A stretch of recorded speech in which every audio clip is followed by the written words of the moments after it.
Assalamualaikum warahmatullahi taala wabarakatuh dan salam sejahtera. Baik, saya teruskan perbincangan kita bagi soalan nombor 9, tutorial 11, deformation of solid. A 30 kg hammer with speed 20 meter per second strike a steel spike 2.3 cm in diameter. The hammer rebound with speed 10 meter per second after 0.11 second. What is the average strain in the spike during the impact? First kali kita akan keluarkan maklumat daripada soalan. Okay, daripada soalan kita ada apa? Kita dapati jisim bagi tukul adalah 30 kg. Kemudian hal laju awal di mana tukul bergerak dengan laju 20 meter per second. Okay, pukul ataupun langgar pada mengetuk paku di mana paku mempunyai diameter 2.3 cm atau 0.023 meter. Kita tukar dalam SI unit. Kemudian tukul tersebut melantun semula dengan laju 10 meter per second. Okey, di sini ada perkataan rebound. So, bila rebound melantunan semula bermakna arah bagi laju velocity adalah bertentangan arah. Okey, katakanlah kita assume hal laju awal positif, maka hal laju akhir negatif. Kita letaklah tanda negatif. Okey, selepas 0.11 saat. Soalan nak kita cari average strain. Kita tahu bahawa average strain adalah persamaan dengan stress bagikan dengan yang modulus ataupun strain juga elongation over original length. Jadi para pelajar awak semua kena pilihlah persamaan mana yang sesuai untuk kita selesaikan berdasarkan maklumat yang telah kita keluarkan. Baik ya, kita perlu tahu bahawa daya yang bertindak ke atas tukul akan menyebabkan berlakunya perubahan pada momentum. Maka perubahan momentum adalah bersamaan dengan Ft. F, daya bertindak ke atas hammer ataupun tukul adalah delta P over T. Perubahan momentum akhir tolak dengan momentum awal dibahagikan dengan T. Gantikan nilai ke dalam persamaan 30 kg jisim bagi tukul dan hal laju akhir tadi negatif 10 minus 30, hal laju awal adalah 20. Tanda negatif tu mesti diletakkan di dalam gantian dan masa 0.11 saat. Maka kita pun mendapat T bahawa daya yang bertindak ke atas tukul ialah 8.18 eksponen 3 Newton. Okay, according to third Newton's law, berdasarkan hukum Newton yang ketiga, magnitude daya yang bertindak ke atas hammer tukul adalah sama dengan magnitude daya yang bertindak ke atas paku, cuma arah yang berlawanan. Okay, ini menunjukkan bahawa daya yang bertindak ke atas paku juga bernilai 8.18 eksponen 3 Newton. Oleh itu, kita boleh kira stress. Okay, stress equals to F over A. A ini adalah area luas permukaan paku. Okay, area sama ada kita boleh guna pilih pi r square ataupun area juga pi d square over 4. So, kalau you guna r, radius, diameter kena bahagikan dengan 2. Maka gantikan maklumat ataupun nilai yang kita dah cari, 8.18 eksponen 3. Okay, area saya nak guna pi d square over 4. So, D, pastikan D kita, diameter kita dalam SI unit 0.023 kuasa 2 dibahagikan dengan 4. Maka kita dapat stress adalah bersamaan dengan 1.97 darab 10 kuasa 7 Newton per meter square. Okay. And strain, maka kita boleh cari strain di mana strain adalah bersamaan dengan stress bahagikan dengan yang modulus. Okay, persamaan ini lagi sesuai sebab kita dah ada stress 1.97 eksponen 7. Okey, sementara tu sebenarnya dalam soalan ni, kalau awak tengok dalam buku awak, yang modulus ni telah diberi. Ya, saya tertinggal. Ya, iaitu yang modulus dia adalah 2 eksponen 11. Okey, bersamaan dengan 9.85 10 kuasa negatif 5. Ingat ya, untuk strain tak ada unit, no unit. Baik, seterusnya saya akan proceed soalan nombor 10. Okay, soalan nombor 10. A 2 meter long steel wire with a diameter. Kenapa dia suka bergerak-gerak ni A 2 meter long steel wire with a diameter of 4 mm is placed over a light frictionless pulley with one end of the wire connected to 5 kg object and the other end connected to 3 kg object as shown in figure. By how much does the wire stretch when the object are in motion? Okay, kita dapati soalan ini menyatakan bahawa steel wire dengan panjang 2 meter diletakkan di atas satu takal. Okay, di mana takal ni tiada daya lah, frictionless pulley. Diameter steel wire yang diberi adalah sama dengan 4 mm. Ya, ataupun 4 kali 10 kuasa negatif 3 meter. Di kedua-dua hujung, wire diletakkan dengan satu objek 5 kg dan satu bahagian lagi, satu hujung lagi dengan 3 kg objek. Soalan dia nak kita cari apa? How much does the wire? Berapa banyak wire akan meregang apabila objek berada dalam pergerakan. Bergeraklah sistem ni, sistem yang bergerak. So bila bergerak maknanya dia ada pecutan. Baik ya, diberi yang modulus di sini 2 eksponen 11 Newton per meter square. Okay, sekarang kita akan assume.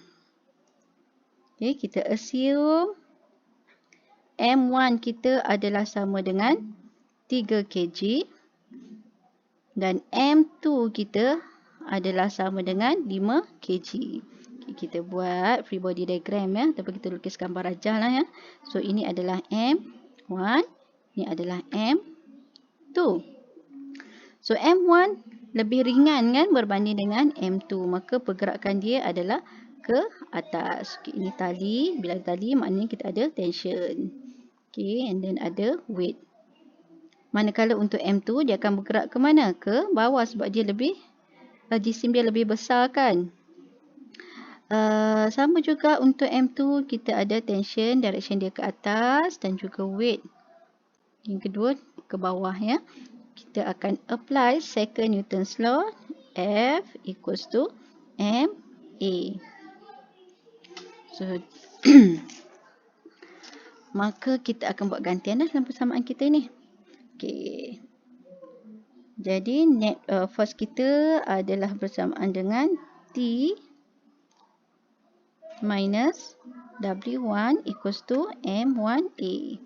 Kita boleh gantikan persamaan kita ni ya. M1G equals to M1A. Gantikan mass kita 3G 3A. So 3A samaan dengan T minus 3G. Jadikan persamaan yang pertama.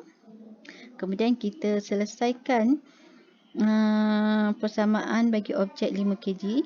Okay, sama juga kita akan apply second Newton's law. Okay, di sini acceleration kita ke bawah. Okay, maknanya net force kita ke bawah lah. So W2 minus T sama dengan M2A. Okay, W2 ataupun M2G minus T M2A. Gantikan nilai sama dengan 5A. Kita akan selesaikan persamaan serentak untuk mencari nilai T. Nah, persamaan serentak kita ada banyak cara kan. Awak boleh buat gantian, awak boleh buat cancellation, penghapusan. Okay, awak boleh darab, boleh bahagi kan. Okay, di sini saya nak menggunakan kaedah gantian.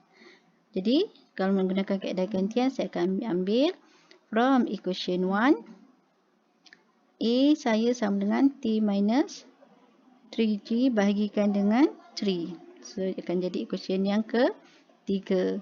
Kemudian, saya akan substitute.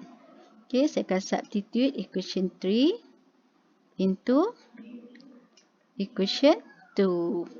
Maka saya akan dapat 5G minus T bersamaan dengan 5A saya tadi apa? T minus 3G over 3. 5G.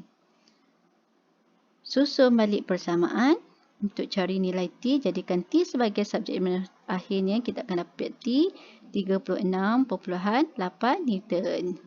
Okay. From definition of Young modulus. Okay. From definition of Young modulus equals to F L naught over A E. Kita nak cari berapa banyak pemanjangan. Apa nama?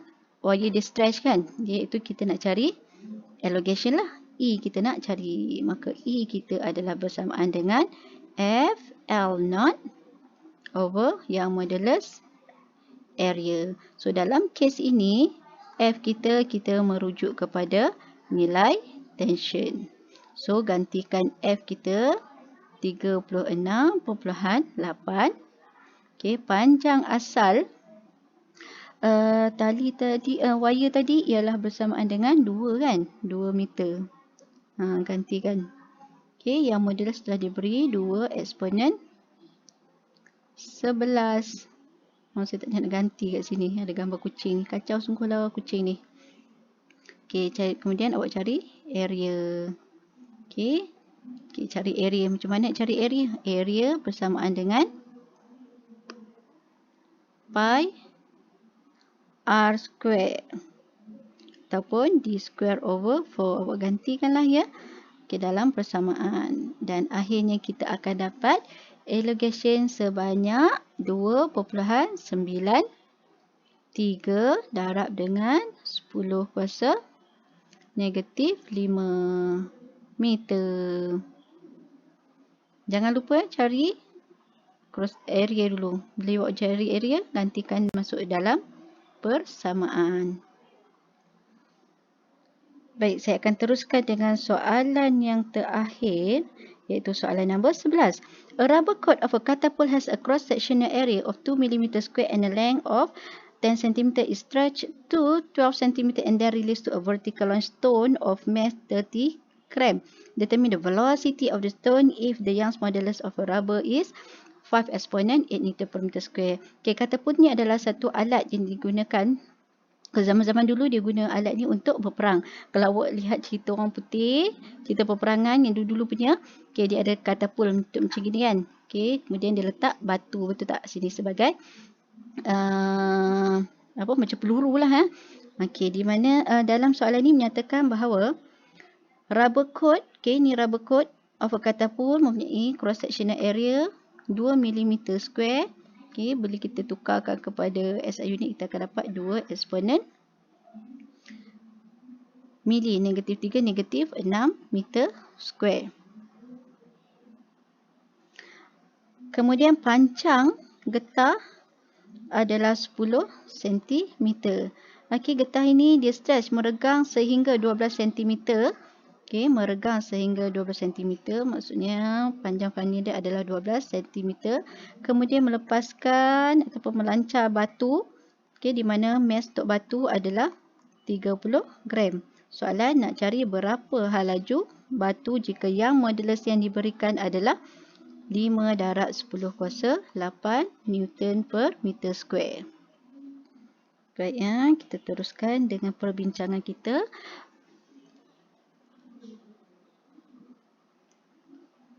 Okey.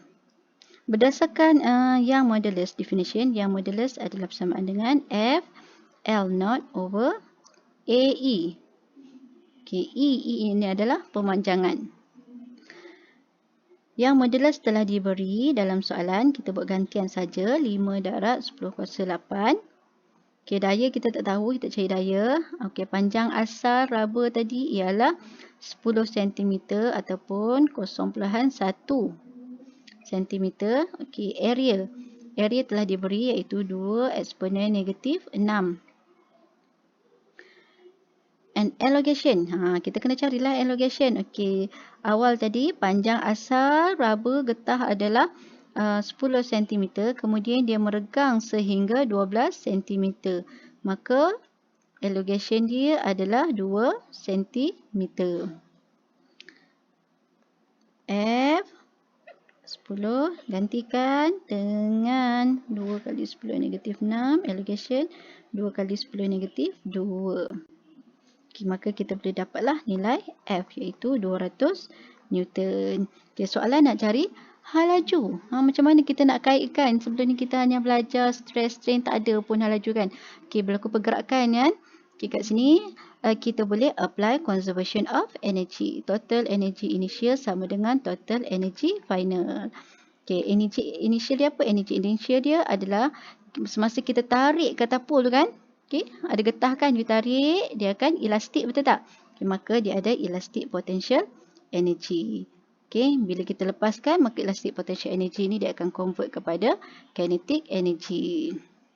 So, elastic potential energy adalah bersamaan dengan F X equals to kinetic energy half mv square. Gantikan F 200, X ataupun elongation iaitu berapa tadi? 0.02. Okay, bersamaan dengan setengah mass batu adalah 30 gram. 0.03 V square. So, susun balik persamaan untuk dapat nilai hal laju ataupun V yang kita nak cari iaitu 16.33 meter per second. Okay, itu sahaja untuk kali ini. Bye. Thank you.